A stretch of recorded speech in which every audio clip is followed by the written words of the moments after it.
What's up, guys? It's Fireside Chess coming back to you with another YouTube video. Today we are going to be going over different variations in the endgame, and what I mean by that is like an endgame with 2 rooks, with 1 rook, the queen, pawns, and basically just the basics. We're not going to go too far into depth, so don't expecting like a very detailed explanation of like a bishop and knight checkmate. Even I can't do that. Most people can't anyway. Only like competitive players or people who study like 24 hours a day actually can do it without hiccups. So without further ado, let's get started. So here, the opening of the study, it just says that the opening isn't all that matters in a chess game, your mid game, and also your end game. Because if you can make it through your opening and the mid game, but you can't finish it off in the end game, then what good are you doing? You're just wasting your time. So I'm going to be teaching you how to get better. So let's go to chapter 1, endgame with 2 rooks. And there's a difference between endgame with 2 rooks and endgame with 1 rook, so I'll actually make sure I get to that in the video. So here our little octopus friend is saying that make the move rook to a4 to start this endgame. So without further ado, let's do it. And you see here with this red arrow, which is now covered by a green arrow, but this red arrow sort of draws a barrier where the king cannot pass it. And me and my friends like to call this the line that cannot be crossed, because this line cannot be crossed by the king. So now the king cannot cross, so he can only go along this, or like this, or like that. So it truly limits his movement because he can't come forward. So next, as we see, he does move along this rank. He does move along this rank. So now what we want to do is we want to push him back. And that's the entire premise of this endgame. You just want to keep pushing back the enemy king. And as long as the enemy king is being pushed back, you will be able to deliver checkmate. So to continue pushing him back, we will put him in check, because now the king cannot come forward. He cannot move along these files, so he can only go backwards, farther to the edge. And you will see with these checkmates, the edge will be our friend when delivering checkmate. So now, what we do is basically the same thing we did last time. We check the king again. And now the king moves. We continue to check. The king comes here, and we deliver checkmate. One thing that you might see, though, while you're playing is, let's see, so after we do check here, the king comes here, check here, and the king comes here. You can't play this, right? So, to avoid that, you simply move your rook to the other side of the board. But you have to be careful that you don't accidentally bring it to the same file as your other rook, because then you won't be able to bring either one of the rooks to check and also have another rook blocking off the king. So this is why it's very important for them to be on 2 separate files, but still very close together. And now the king moves, and we deliver checkmate. So now, endgame of a single rook. And again, our octopus friend is very helpfully giving us some tips. It says make sure your king is 2 steps away from the enemy king horizontally when it's your turn. Basically, the king would have to be here if the black king was here. Bring the enemy king to the edge of the board. So if we're following what this octopus says, black king is here, white king is here. And now we finish the game. You might question, well, how do we finish the game? We would have to bring our rook to the same rank or file as the enemy king and deliver a sort of background checkmate. And now let me show you what I mean. So our octopus friend here says play king to e2. And now we'll just follow the moves that have the arrow. And you see now it's 2 steps away from the enemy king. And it's not our turn, so we're close to what we want, but we don't have it exactly. We continue. And now we have to play rook to h1. And you see now the black king comes back to d5. And you might wonder, well, why is this? Because the black king doesn't want to move farther to any corner. It wants to stay in the middle of the board. Sorry, the middle of the board, right? He wants to stay there because then in such an open area, it's impossible to checkmate with only a king and some other piece. So, if black is a competent player, they will know that these edges and corners are some bad news. They do not want to be there. Even when it's not the endgame, try to keep your pieces out of the corner. And now, we check it with our rook. See, if we come back to here at this highlighted section, Mr. Octopus keeps moving it, but in this very tiny amount of time, we can see that these 4 squares are being highlighted in green, which means that only the king can move to those different squares. And now we continue to follow our arrows. We're 2 steps away, but it's not our turn yet. Sadly, the king moves away. And now we actually just stall for time. That's also what the move rook to h1 did. Just simply waiting for black to make their move. And we know that with black's move, we can only get an advantage. So these are actually called waiting moves. I know, a very innovative name, but that's just what they're called. And we have this. And now you might think, oh, just play another waiting move. But actually it's better to play king to b4 because now this black king, it either goes farther to the corner, which we have established is not good. So when we move here, the king just comes back to b6 and again 2 steps away and it's our turn. And we continue to follow the arrows, and this is simply how you would play the endgame. There are very different ways to play this other than what our octopus here is saying, but this is definitely one method of doing it. And again, we can play, not this, sorry. We play here. If he comes to the corner, we play here. And now we can simply deliver checkmate. Next chapter. So now this is also a pretty simple endgame. This is our king and queen. This should be fairly simple, but what we want to do is we want to imitate the enemy king with our queen, basically just to imitate the enemy king's moves. We want to bring the enemy king to the edge of the board. Again, these highlighted areas and the corners, and then bring our king to deliver checkmate. So now, one thing that you also want to know when you're playing this endgame is that you want your queen to be a knight's move away from the king. You might question, oh, well, what's a knight's move? What I mean by a knight's move is simply just like this L shape, right? And say if we bring our queen to d3, okay, instead of black playing to e6, what if black plays to f4? You might say it's still technically a knight's move, but remember, at first point, always imitate the king. If the king goes down 1 diagonally, you will go down 1 diagonally, as long as it's still possible. And our octopus friend is also agreeing with us here. The king took a step forward, do it too with your queen. And so we will. And you see with these little arrows, this is actually marking the different squares that the king cannot go to. And this then slowly sort of creates a box that traps the king.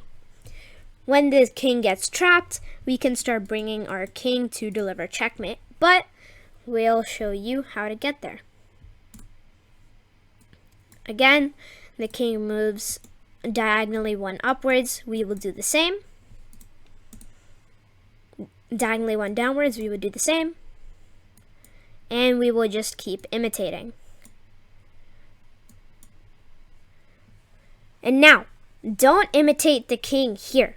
Whenever the king reaches a corner, stop imitating. Never do it, okay? Because if we do imitate, if you see, if our queen is here, it blocks off h7, h6, g7, and g8 without putting the king in check. that leads to a stalemate. And no one wants to throw away an easy win. That's foolishness. And now the study is saying that we should move our queen to e7, but it is not that necessary. We can simply just bring our king along in this pattern while the black king simply shuffles back and forth to deliver checkmate. But we'll appease the study for now. We'll play here. And now, as we can see, as we bring our king along these arrows, we can deliver checkmate.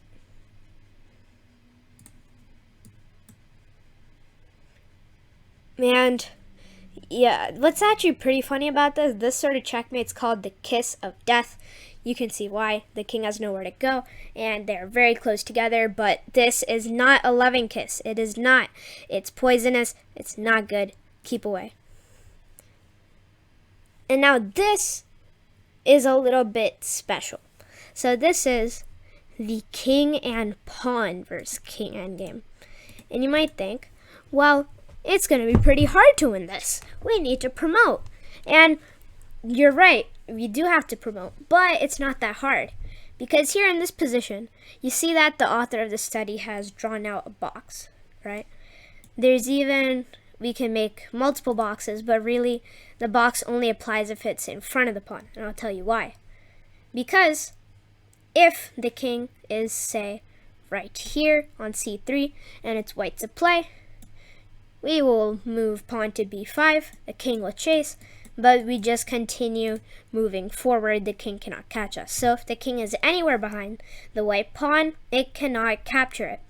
But returning to this box here, this is called the pawn square, or the rule of the square. What that means is anything in this square, especially the king, can capture the pawn before it reaches its queening square. So if you calculate the square and find that the enemy king is within the square, you need to control the queening square with your king, and we'll show you how.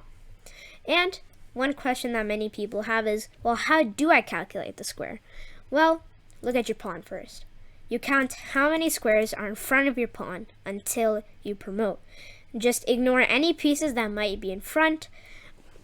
For now, just count the squares in front of it.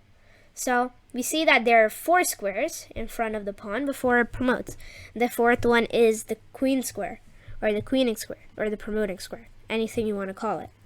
Next, what you have to do is, you need to count out 4 squares in every direction from the pawn, or however many squares that there are from the pawn and the queening square. And next, you simply close off the box by, again, on the top counting out 4, and counting out 4 or however many there are. This creates a perfect box. Anything within this box, even anything on the very edge of the box, will be able to capture the pawn.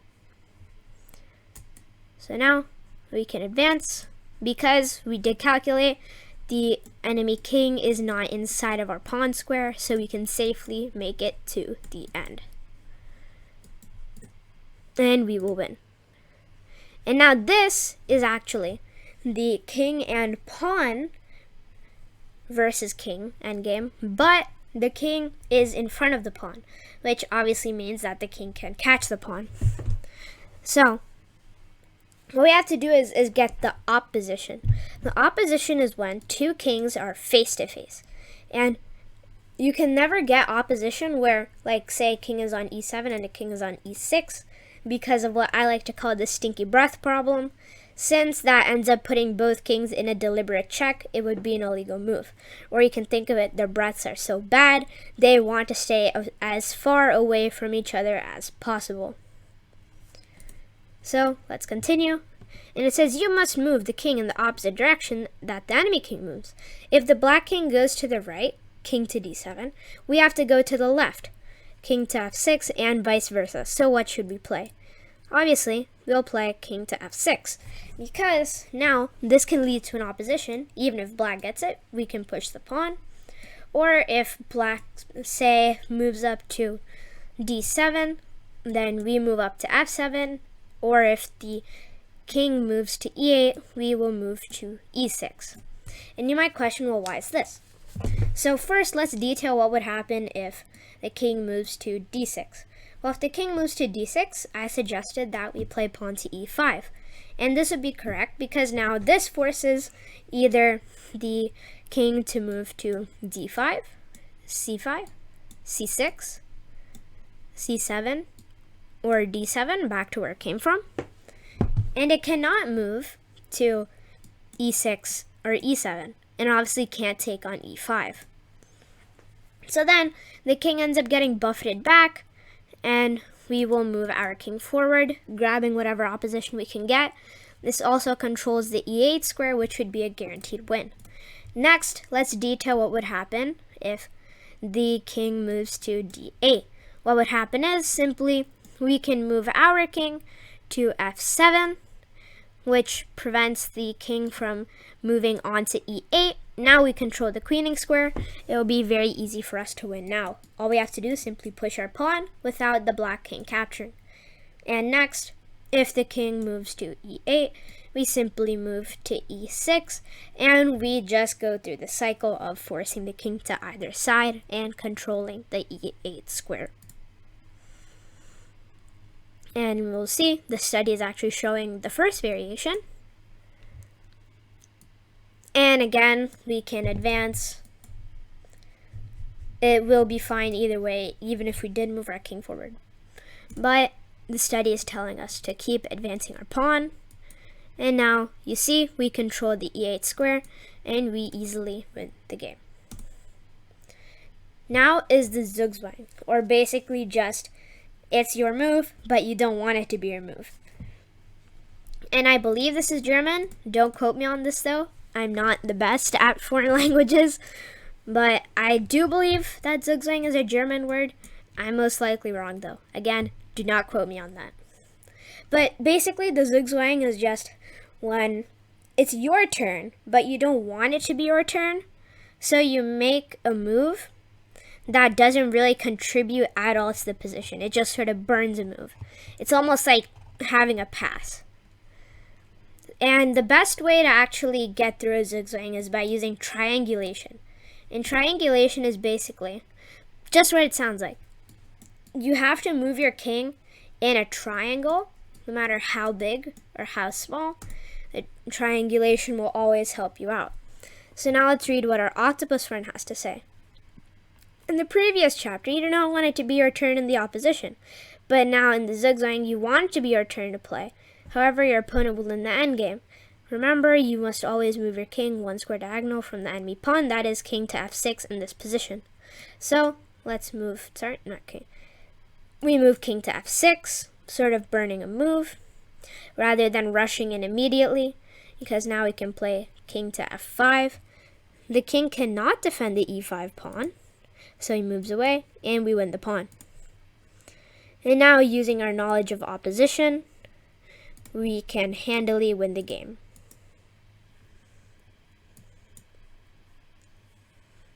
Using the following sequences of moves. And there we go. So next, this is just the practice. I won't be covering this in the video because I want you to do this for yourself.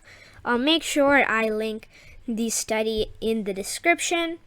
And goodbye, stay safe, and please subscribe.